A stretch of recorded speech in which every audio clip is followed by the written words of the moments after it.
Happy Monday, everybody. My name is Brandon Rose, and welcome to episode 332 of the Xbox in 10 podcast, your weekly source of Xbox gaming news covered in around 10 minutes. This podcast covers new game releases, the previous week's gaming news, and we all learn an Xbox-related fun fact together. This show is on YouTube and podcast services around the world, so please subscribe in your favorite and leave a review. Xboxin10.com, no numbers, is your quick source for links to all of our podcast destinations and social media profiles, which you can follow at Xboxin10. To start, let's talk game releases. The big game out last week was, well, the Call of Duty Black Ops 7 beta.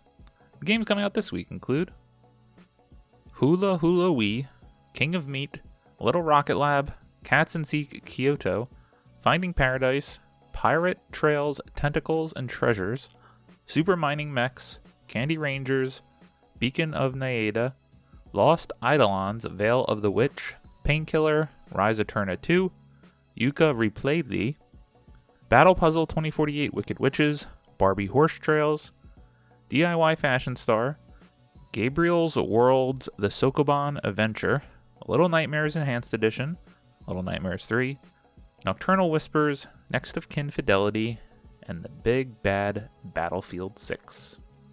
Now on to last week's biggest news stories. What a week it was. We have 6 to go over. Can you imagine what number 1 is? Number 1. Game Pass price hike announced will cost $30 a month for Ultimate.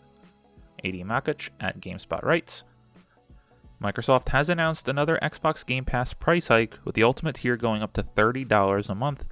Microsoft is making the change just ahead of Call of Duty Black Ops 7's release in November. It follows a price increase on Xbox consoles that was announced last week.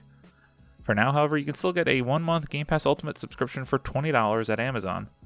Microsoft is making the price change as part of a wider claim that it's giving people more than before to help justify the price hike. Quote, we know not everyone wants the same thing in their Xbox experience, so we're evolving Game Pass to offer more flexibility, choice, and value to all players, end quote, Microsoft said. New plan names and pricing. Beginning today, October 1st, Microsoft is rolling out 3, quote, upgraded, end quote, Game Pass tiers, including Essential, Premium, and Ultimate. The Xbox Game Pass Core tier is being removed, with people on that plan automatically shifted to Essential. Additionally, the Standard tier is gone as well, with members shifted to the Premium plan. The Ultimate plan is staying the same, at least in terms of its name. So we now have Xbox Game Pass Essential, formerly Core, at $10 a month, Xbox Game Pass Premium, formerly Standard, at $15 a month, Xbox Game Pass Ultimate at now $30 a month, previously $20 a month, and PC Game Pass now $16.50 a month, it was $12 a month. Game Pass Ultimate gets, quote, biggest upgrade yet, end quote, with these perks. Game Pass Ultimate is seeing a 50% price increase from $20 a month to $30 a month, and Microsoft said the tier is getting the biggest upgrade yet, but what does that actually mean? For Game Pass Ultimate subscribers are now getting more Day 1 games than ever before, along with access to Fortnite Crew and Ubisoft Plus Classics. Members also get enhanced Xbox Cloud Gaming streaming quality up to 1440p. Fortnite Crew, which costs $12 a month by itself, comes to Game Pass Ultimate on November 18th. Fortnite Crew gives members the latest Fortnite Battle Pass along with 1,000 V-Bucks each month, in addition to other benefits. Ubisoft Plus Classics, meanwhile, costs $16 a month on its own, and includes a variety of Ubisoft games for PC, console, and the cloud.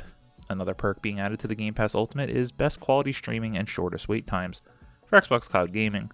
Additionally, Xbox Cloud Gaming has now officially left beta and is now at 1.0. There are also reward program perks for Game Pass Ultimate members who subscribe for the new, more expensive price. Quote, with our upgraded rewards program, players can get up to 30% value on select Game Pass games, with 4 times points on purchases of games and add-ons, 10% back in points on select Game Pass library titles and add-ons, and up to 20% off select Game Pass games, end quote, Microsoft said. New for Game Pass Essential. The Game Pass Essential tier, formerly Core, includes unlimited cloud gaming, online multiplayer support, a catalog of 50-plus games, and certain in-game perks for select titles. Additionally, Microsoft said this new tier now makes all titles in the catalog fully playable on PC, as opposed to only console. The $10 a month price is the same as it was when it was called Core. New for Game Pass Premium. Game Pass Premium, formerly Standard, is getting more games than ever before, with the library growing to 200-plus titles across console and PC, and the price is staying at $15 a month. Some of the new games added today include Diablo 4 and Hogwarts Legacy. Going forward, Game Pass Premium members will get Microsoft's own first-party games within a year of their launch. The exception, however, are Call of Duty titles. To get those, you'll have to subscribe to Ultimate or buy outright. Premium members also now get unlimited cloud gaming and new in-game benefits for titles like League of Legends, Call of Duty Warzone, and Rainbow Six Siege. Lastly, PC Game Pass. PC Game Pass was not highlighted in Microsoft's blog post about the price and content changes for Game Pass, but people quickly discovered that Microsoft is raising the price from $12 a month to $16.50 a month. It will continue to get new day one releases from Microsoft, including Call of Duty titles. It's hard to say I was surprised, and it's hard to say I was shocked, because we all expected Game Pass to go up. But I simply do not understand how they think people are going to want to continue to pay $30 a month or $360 a year for Game Pass Ultimate. I've been on the show for years saying that Game Pass, specifically Ultimate, was the best value in not only gaming but entertainment for what you got. And did it seem like a sustainable business model for them? No, but this is the all-in chips that they played for a company that has a market cap of what, $1 trillion? To go to $30 a month. My justification when it was $15, $20, well, if I buy 4 games in a year, it basically pays for itself. I have to now buy 6 or 7 games outright that would have launched into Game Pass to justify it? It just doesn't make sense for me anymore. I wish I had the time to play more games than I do. Life is hard. I don't have the time. So I don't see how I'm going to continue my Game Pass Ultimate subscription when it is up. Thankfully, but when they announced the last price hike 14 months ago, I boosted at the old price my Game Pass subscription all the way until May of 2027. When they announced this, and there were still $20 a month cards out there, I bought a bunch to boost me into 2028.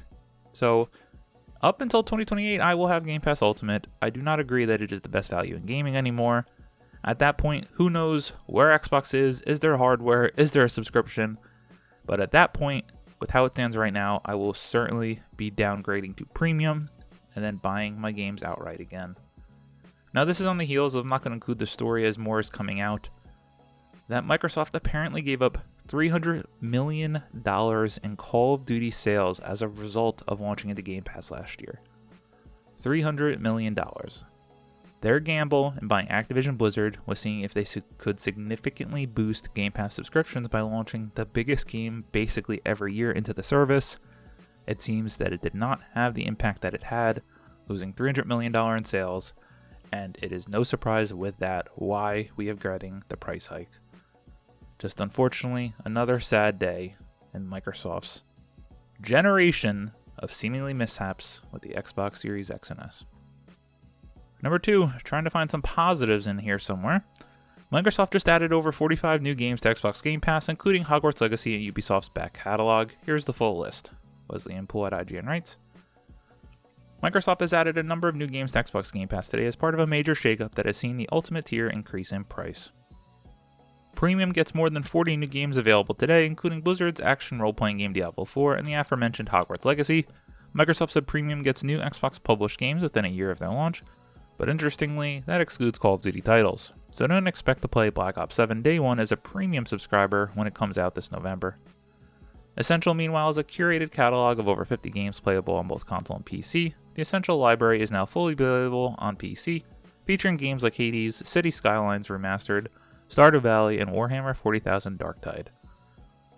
This is good news. I've downloaded a number of these games already. I'm not going to read out the full list, but go check it out for yourself, as there are a lot of cool games across the Game Pass subscriptions that were added as part of this unfortunate news. Number 3. A deep dive on the future of Halo will be held next month. Jordan Miller at Video Games Chronicle writes, a teaser video for the future of Halo debuted at last year's Halo World Championship. Halo Studios has announced the panel for next month's Halo World Championship, which will take a deep dive into the future of the series. In a post on the Halo website detailing what's set to take place at this event, Halo Studios has announced a panel for October 24th, which will look at the future of the FPS series.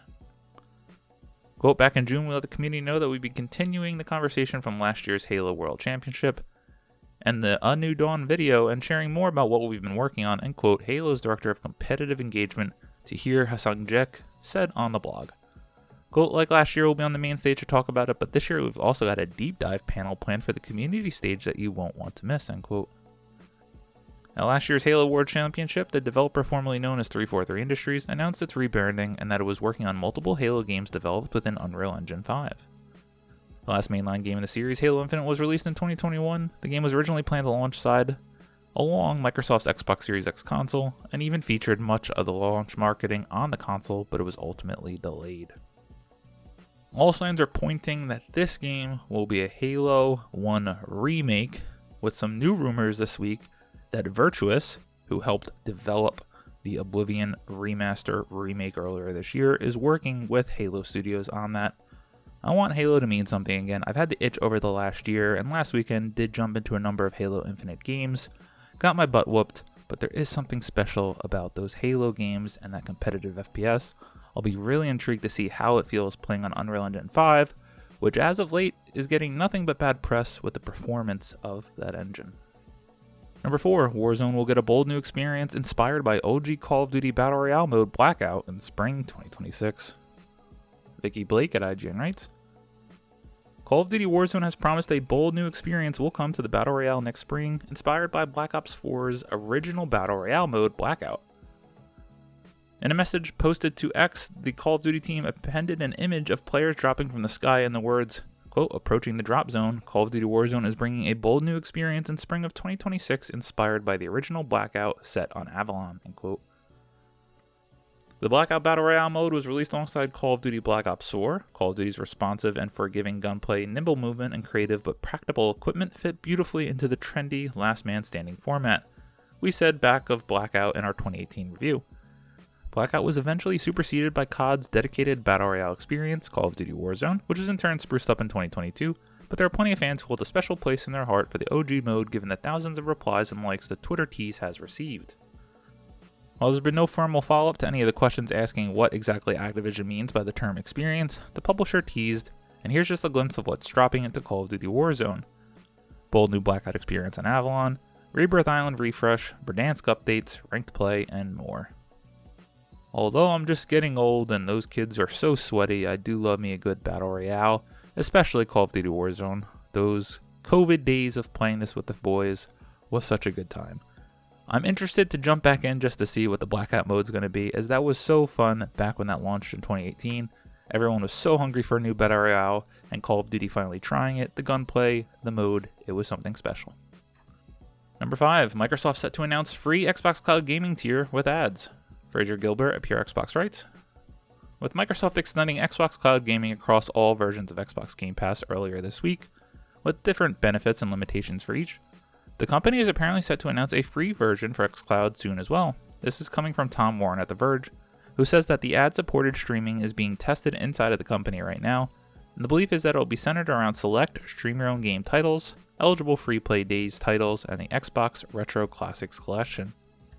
This will supposedly start rolling out soon as part of a public beta, with the full release will take place at some point in the coming months. It'll also reportedly be accessible via PC, web browser, console, and handheld devices. What's particularly interesting is that the in-house tests are said to include 2 minutes of pre-roll ads before getting access to a game this way, along with a limit of 1-hour sessions up to a maximum of 5 hours per month. The outlet says these limits could easily be changed for the public release, so it's not worth reading too much into them. Yes, this was another big controversial story coming out this week. However, and I'm not just sitting here trying to defend Microsoft and Xbox, I'm not mad at this one. You have the option to get the xCloud or cloud gaming experience you want via Game Pass. Why are you so angry if this is a free version that they're rolling out for people? I would never want to play the cloud version that also has ads. However, many people might want to try a title or two. This one doesn't offend me, the others do. I guess we'll see how people take it if it fully launches. Number 6, EA goes private in $55 billion deal with PIF, Silver Lake, and Affinity Partners, Andrew Wilson to remain as CEO. William Poole at IGN writes, EA has confirmed it has agreed to be acquired by an investor group composed of PIF, Silver Lake, and Affinity Partners in a transaction valued at approximately $55 billion. It's the largest all-cash sponsor take private investment in history. Under the terms of the agreement, the group will acquire 100% of EA, with Saudi Arabia's Public Investment Fund, PIF, rolling over its existing 9.9% stake in the company. EA stockholders will receive $210 per share in cash. The per share purchase price represents 25% premium to EA's unaffected share price of $168.32 at market close on September 25th, 2025, and a premium to EA's unaffected all-time high of $179.01 at market close on August 14th, 2025. Following the close of the transaction, EA's common stock will no longer be listed on any public market. This is a tough one to see, that overseas companies are buying up and controlling American video game companies such as EA. We'll see what this means for the games. They really can't mess with it too much as they need this to continue to make money, given that he's just spent $55 billion on it. The one that does stick out to me is BioWare. Are they going to get the chance to launch Mass Effect 4, 5, whatever you want to call it, and see what that game can do, or are these days numbered, because there will certainly be layoffs coming with this purchase? As always, we end our show with a fun fact about Xbox, and we were talking about Call of Duty. You're not going to be able to get it in the premium subscription. Black Ops 7 beta was this past weekend. But if you're interested in what order these games came out, here are the list from oldest to newest. Call of Duty in 2003, then Call of Duty Finest Hour 2004, Call of Duty 2 2005, Call of Duty 2 Big Red 1 2005, Call of Duty 3 2006, Call of Duty Roads to Victory 2007, Call of Duty 4 Modern Warfare 2007, Call of Duty World at War 2008, Call of Duty Modern Warfare 2 2009, Call of Duty Black Ops 2010, Call of Duty Modern Warfare 3 2011, Call of Duty Black Ops 2 2012, Black Ops Declassified 2012, Call of Duty Ghosts 2013, Call of Duty Advanced Warfare 2014, Call of Duty Black Ops 3 2015, Call of Duty Infinite Warfare 2016, Call of Duty World War 2 2017, Call of Duty Black Ops 4 2018, Call of Duty Mobile 2019, Call of Duty Modern Warfare 2019, Call of Duty Warzone 2020, Call of Duty Black Ops Cold War 2020, Call of Duty Vanguard 2021, Call of Duty Modern Warfare 2 2022, Call of Duty Modern Warfare 3 2023, Call of Duty Black Ops 6 2024, and then there will be Call of Duty Black Ops 7 in 2025. These games do not miss a year. They make hundreds of millions of dollars every year, and I've purchased nearly every game on this list. A special shout out, of course, to the OG Call of Duty Modern Warfare 2. And shout out to Call of Duty Vanguard, as I didn't even remember that was a game. I'd be interested to see how much playtime I even have on that one. Thank you all for listening to the Xbox in 10 podcast, your weekly source of Xbox gaming news covered in around 10 minutes. If you like the show, please subscribe on your favorite podcast service, share with your friends, leave a review, and follow on all social media at Xbox in 10. This past week, played a number of games with the boys. It included the finals last weekend. It included some Rocket League last night. It also included some of that Call of Duty Black Ops 7 beta, which was okay. It was fine.